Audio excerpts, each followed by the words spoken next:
बिस्मिल्लाहिर्रहमानिर्रहीम। लाखों करोड़ों दुरूदो सलाम मोहम्मद मुस्तफ़ा सल्लल्लाहु अलैहि वसल्लम और आले मोहम्मद पर। मैं हूं उमर दराज गोंदल। परसों सुहेल वड़ाइस ने एक मजमून लिखा और मैंने उस मजमून के हवाले से आपको आगाह किया था और मैंने ये भी बताया था कि सुहेल वड़ाइस का ताल्लुक आसिफ जरदारी से भी है। आसिफ जरदारी हाल ही में उनके लाहौर में घर आए थे। मोहसिन नकवी के साथ भी उनका पुराना ताल्लुक है और वो उनके बहुत क्लोज हैं। इवन अमेरिका वाले मजमून के ऊपर मोहसिन नकवी को यह कहना पड़ा कि मैं अपने हल्फ का पाबंद हूं और मैंने कोई बात सुहेल वड़ाइस से नहीं की। लेकिन सुहेल वड़ाइस ने उस दिन ये बताया कि सिस्टम में ये एक सोच डेवलप हुई है कि जंग जीतने और अमेरिका का एतमाद जीतने के बाद ये काबीना, ये सेटअप हमने क्या करना है और ये रुकावट है पाकिस्तान की तरक्की के अंदर। तो मैंने आपको बताया था इसका मतलब ये है कि शहबाज शरीफ एंड कंपनी की छुट्टी और उन्होंने क्लैश ऑफ टाइटन्स का लफ्ज इस्तेमाल किया कि अगले 3 महीनों में, 2 से 3 महीनों में बड़े बड़े जो है उनका आपस में टकराव होगा। लेकिन किसी को समझ नहीं आ रही थी कि ये होना क्या है, ये कैसे होगा। उसकी पहली एक खबर आ गई है, एक पहला ऐसा मामला आ गया जिससे चीजों की समझ आ रही है। आप इस पूरे निजाम में अगर देखेंगे तो एस्टैब्लिशमेंट के हवाले से या जो पावरफुल क्वार्टर्स हैं, जाहिर है उनका एक जो सबसे बड़ा नुमाइंदा है वो मोहसिन नकवी है। मोहसिन नकवी सेनेटर बन जाता है लाहौर से और सबको पता है कि वो ना मुस्लिम लीग नून के कोटे से बना, ना वो पीपल्स पार्टी के कोटे से बना। उसने जहां से सेनेटर बनना था वो सेनेटर बन गया, लेकिन सेनेटर होते हुए वो वजीर आजम नहीं बन सकता। वजीर आजम बनने के लिए उसको क्या करना पड़ेगा, उसको लोअर हाउस या कौमी असम्बली का रुकन मुंतखब होना पड़ेगा। रात को एक खबर आती है और ये खबर एक तरीके से दी, सहाफी का काम यही होता है कि वो बात कर भी जाता है और बात नहीं भी करता और बात नहीं भी करता और उसमें खबर दे जाता है। रात को नुसरत जावेद साहब ने अपने शो के अंदर ये बात की कि देखें जो लोग नाअहल हुए हैं उन हलकों में नए इलेक्शन होने। ये बात ठीक है कि कल इलेक्शन कमीशन ने चित्राली साहब को भी डिस्क्वालीफाई कर दिया, लेकिन आज एक लाहौर से एक डेवलपमेंट थी और लाहौर से डेवलपमेंट ये थी कि जो जमशेद दस्ती हैं NA 175 में उनको डिस्क्वालीफाई किया गया है, तो उनके हल्के का इलेक्शन शेड्यूल भी जारी कर दिया। तो आज लाहौर हाई कोर्ट के 3 जजेस ने, चीफ जस्टिस आलिया नीलम ने, जस्टिस खालिद इसहाक ने और जस्टिस हसन नवाज मखदूम ने, इसमें खालिद इसहाक और हसन नवाज मखदूम दोनों जो हैं वो एडिशनल जजेस हैं, यानी मुस्तकिल जजेस नहीं हैं। तो इन्होंने आज उस इलेक्शन शेड्यूल को मुअत्तल कर दिया, यानी इलेक्शन कमीशन के फैसले को मुअत्तल नहीं किया या जमशेद दस्ती को बतौर वजीर उसको बतौर MNA बहाल नहीं किया, बस इलेक्शन शेड्यूल को, इसका मतलब है इलेक्शन नहीं होगा, फिलहाल मामला रुक गया। खैर, तो अब चूंकि नुसरत जावेद साहब कह रहे थे इन हल्कों में इलेक्शन होने हैं, बिल्कुल होने हैं, इलेक्शन कमीशन ने इवन शेड्यूल जारी कर दिया है।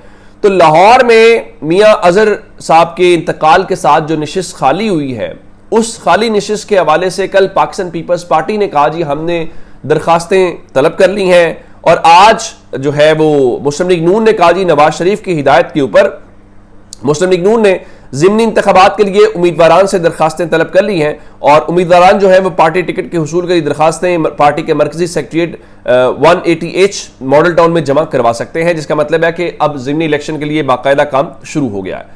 लेकिन उसमें जो खबर आई, खबर ये थी कि जनाब नुसरत जावेद ने बताया कि सुबह से मुझे 8 फोन आ चुके हैं कि मरहूम मियां अजहर की सीट से मोहसिन नकवी इलेक्शन लड़ेंगे, और उनका मैंने उन्हें जवाब दिया कि मैं इतना भी पागल नहीं हुआ।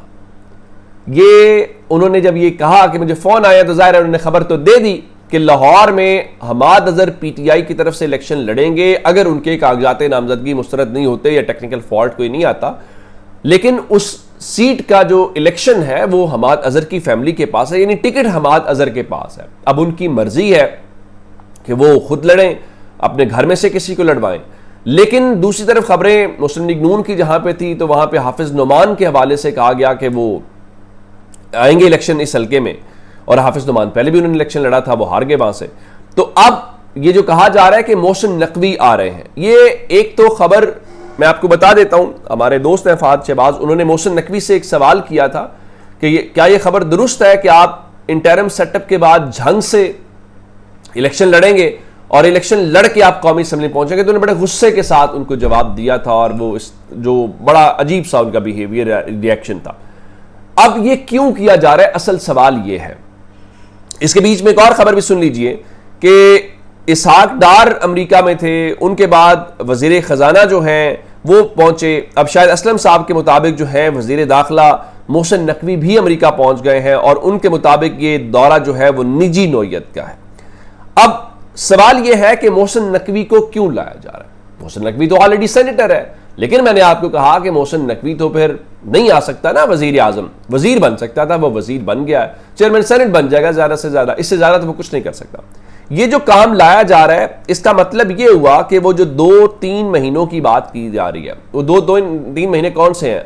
अगस्त, सितंबर, अक्टूबर, नवंबर में चल के चूंकि वो टेन्योर पूरा होना है, तो अब इस चीज को लेकर देखना यह है कि आखिर क्या सूरत हाल पैदा की जा रही है। एक बात तो बड़ी वाज़ेह है कि इनके पास टाइम गालिबन इस हुकूमत का जो काउंटडाउन है वो किस तरह से होगा, हमें इस चीज का पता नहीं है।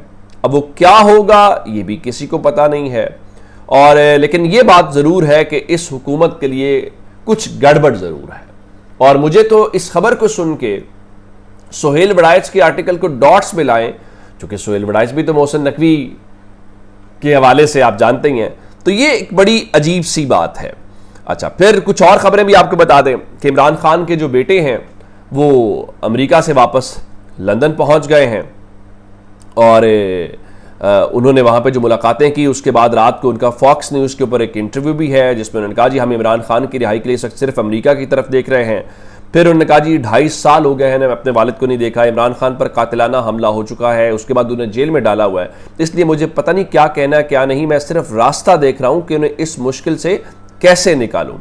तो उसके बाद उन्होंने कहा इमरान खान को जिस सेल में रखा हुआ है उसकी हालत बहुत ख़राब है, गंदे बदबूदार पानी से नहाना पड़ता है, जेल में 10 लोग उस वक्त गंदे रेज़र और दीगर चीज़ों के इस्तेमाल से हेपेटाइटिस सी होने की वजह से जाँ बहक हो चुके हैं, यानी उनकी जो जान है वो जा चुकी है।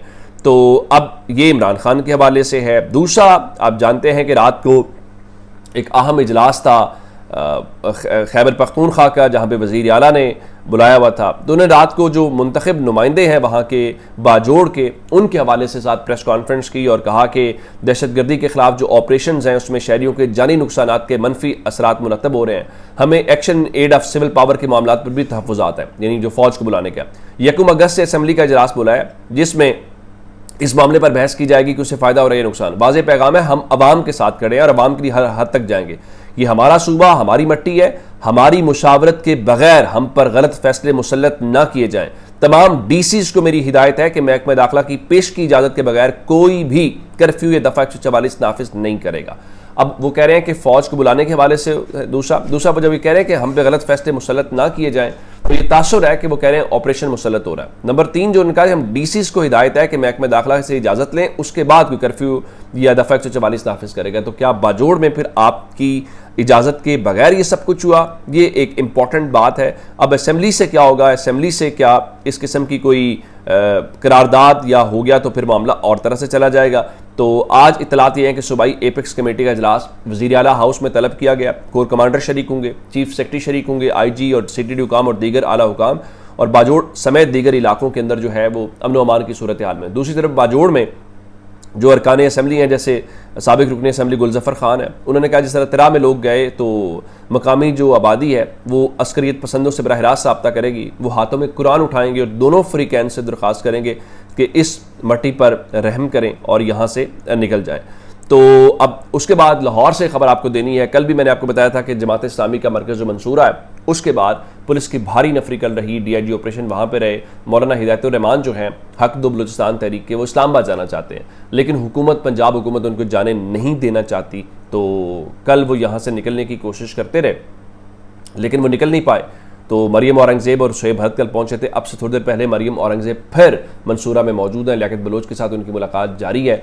अब मैं सिर्फ इतना आपको बता सकता हूं कि लाहौर में एक बड़े तसादुम का ख़तरा है, खुदा खैर करे और इस तसादुम से हम बच जाए। अपना बहुत सारा ख्याल रखिएगा। खुदा हाफिज़।